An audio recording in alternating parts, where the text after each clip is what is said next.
Man, last week was crazy. It looks like this week's going to be even crazier. We've got Dan Coats leaving. The media is all defending Director of National Intelligence Dan Coats. Going to be replaced, according to the president and other reports, obviously by Congressman Ratcliffe, going to be leaving Congress and the House Judiciary Committee.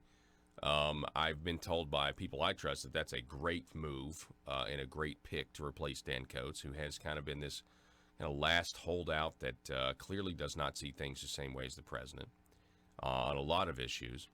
And then, of course, last week we had the devastating Mueller hearings to the Democrats, which the Democrats are still trying to figure out, well, how can we keep this impeachment thing alive? How do we, I guess at this point it might be an energizing thing for the base, this idea of impeachment. I don't know, though. I think more and more people are waking up that the whole thing's been a giant scam. Matter of fact, let's bring in Gary S. Goldman. Let's get his opinion on this. Gary is a nationally recognized host of Business, Politics, and Lifestyles, which is a weekly talk show airing on WCRN 830 in Metro Boston. Gary, welcome back, sir. Glad to talk to you this morning. Glad you had me on this morning. So what were your thoughts? I mean, was the Mueller hearings, were they really devastating for the Dems? Well, I think they were definitely devastating to the Dems as well as to Mueller. I mean, look at the guy won, in my opinion, several Academy Awards last week. He look at, you can't believe that Robert Mueller was of that state of mind on a regular basis or going some mental capacity change in his life, because if that was the case, they would have come to the Dems and said, listen, he's got some issues going on. I don't think it's a good idea to bring him into a hearing. But he, when you have him walk and sit down there and he's frail, frazzled, and feeble and can't even speak to the microphone, can't hear what's going on, repeating questions, something's going on. And I think it was devastating to the Dems, and like I said, devastating to Mueller. But the bottom line is the Dems are not going to hang it up. They're just not going to hang this up. They really believe there is something there. I'm so glad you just brought that up. So your position is, and I think this is a definite possibility, you think Robert Mueller was acting? I truly believe Robert Mueller was acting. Look at, when after that hearing, I mean, I was in awe watching and listening to that. I went back and pulled videotape of Robert Mueller, whether it was in hearings or conversations prior to that particular hearing, some as early as a week back, and he surely did not act as if he was of that state of mind. So I'm saying to myself, look, could he have just been a little bit, stressed out, frustrated over this whole hearing process? Maybe, but not to the point to act like that.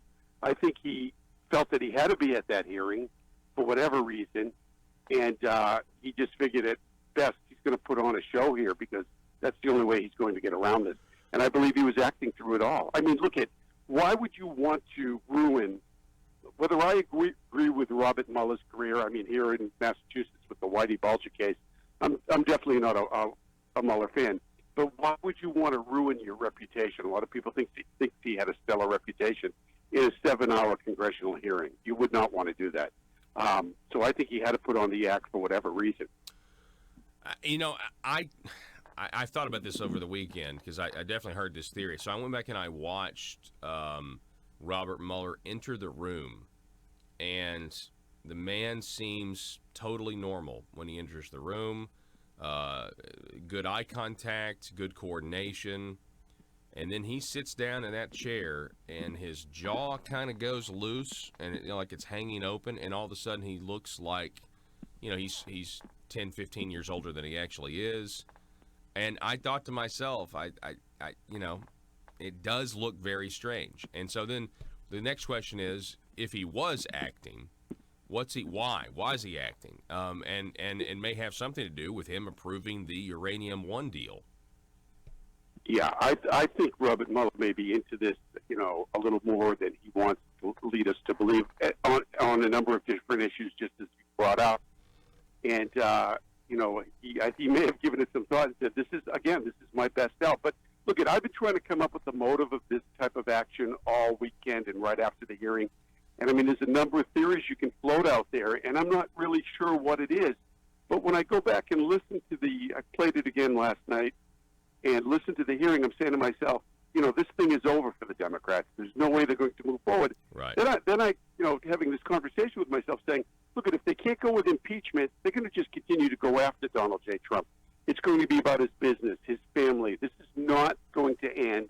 And should he remain in office, which I hope, pray every day that he does, and I believe he will win re-election, that they will just continue this onslaught on a daily basis. And when I hear some of the congressional people that were in that hearing say stellar performance, we have everything we need now to go on to impeachment hearings, you really have to wonder if they're of the right mind. Because look, I had many people call my show after this episode, this hearing, and telling me, look, he did a great job. He was articulate. He answered all the questions.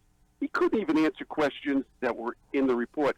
He was acting like he saw that report for the first time, Yep. which, was he just a figurehead throughout this whole process? Could very well be.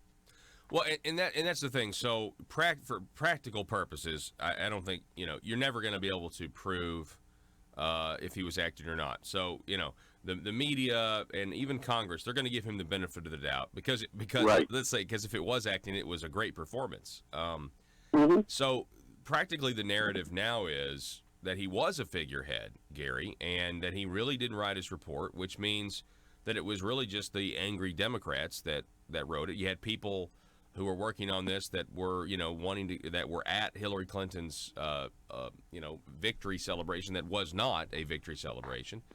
And so you really get the sense that, they put him up as a figurehead, as somebody who was just there to be a placeholder, to use his reputation as, a way to make the investigation seem more legitimate and not seem like it was a witch hunt. I think that's a viable, thought process that you're going through here. And I think, again, if you go back and look through the 2.5-year plus, you saw him like walking into a meeting or walking out of meetings they were having. He didn't have a lot of voice in regard to this. And, I mean, I'm starting to believe that he was purely the figurehead. They used him. It was an truly angry Hillary supporters. And the bottom line is, when you think about what was going on, they were trying to initiate a coup. There's no doubt about it. This was the attempt of a soft coup, and that's why I believe somebody has to be held accountable for what went on here. And until someone's indicted, the Dems are going to keep continually going on with this nonsense. But, the American people, it doesn't matter what political affiliation you are, you should be pretty upset that occurred, because if it's my side this time, it could be your side next time if we don't stop it. No, that is exactly right, and I'm just wondering about people like James Comey, Clapper, John Brennan. I'm wondering about these guys because they seem to be the most vocal at times. Andrew McCabe admits what I believe is a crime. Plotting to sway members of the cabinet and that sort of thing, talking about wiretapping the president. I think he admits to a crime in a book and then goes on a media tour. Let me ask you this, Gary. Do you think these guys know that they could throw the book at him at any moment, but let's go on as many mainstream outlets as we can, so if we get arrested, we can claim that we're a banana republic and the president's going after his political enemies? I think that's a big part of it. And I think, look at when you have the media, the mainstream media, and some degree social media on your side, it's a very dangerous thing because they're able to help you push your narrative along. Unfortunately, I think they ran into President Trump and Attorney General Barr, and I'm hoping that he is going to, again, go after one of them and start setting the example. But that's exactly what they're doing. They're out there at times admitting their guilt and talking vocally about the things that they've done because they really feel that they will somehow turn this around on the president. They haven't been able to do anything to that degree yet, but look at when you're boxed in a corner, you're going to do anything if you're facing an orange jumpsuit and possible prison time. Yes, that's exactly right. Even if that includes potentially, putting on an Academy Award-winning performance and acting like you don't know what's going on. And that was, I guess, the other frustrating thing about that, regardless of Mueller's motivations. He refused to talk about the Steele dossier. he really also refused to talk about. A lot of people don't know this. That Robert Mueller had a meeting with President Trump the day before he was appointed special counsel. He doesn't want to talk about that. Doesn't want to talk about when he knew Peter Strzok was so hostile to the president versus when he was hired to work for Robert Mueller. A lot of stuff that we needed answers to. He just said, well, "I'm not going to talk about that."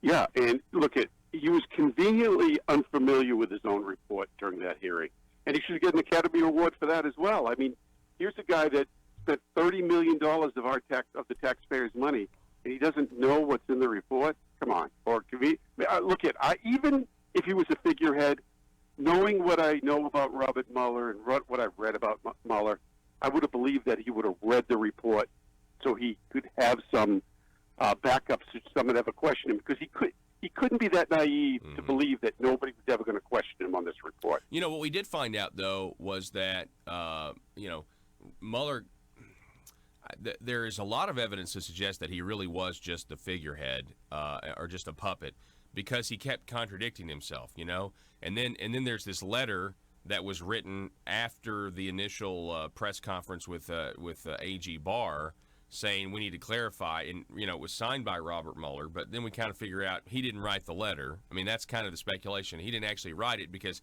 after the letter was written, they had to come back out and clarify that there was a mistake in the letter because it had conflicted with what AG Barr had said, and so it's clear that this is what's frustrating. It doesn't appear that the special counsel was a monolithic counsel, because that's the whole reason why you have a second report. You have the first report, but then you have that second one that just goes into all these other areas, trying to make the president look as bad as they possibly can. Right, and he, when you think of that whole process, the report came out, and then Mueller waited a while before he went in front of the cameras and had that press conference that started, speculation again. 8 minutes. And look at 8 minutes. Yeah, that's why I'm straight. There's a part of me that believes, do they have something on Mueller? It's one thing to be a figurehead, but again, it's another thing to be a figurehead and throw your career away.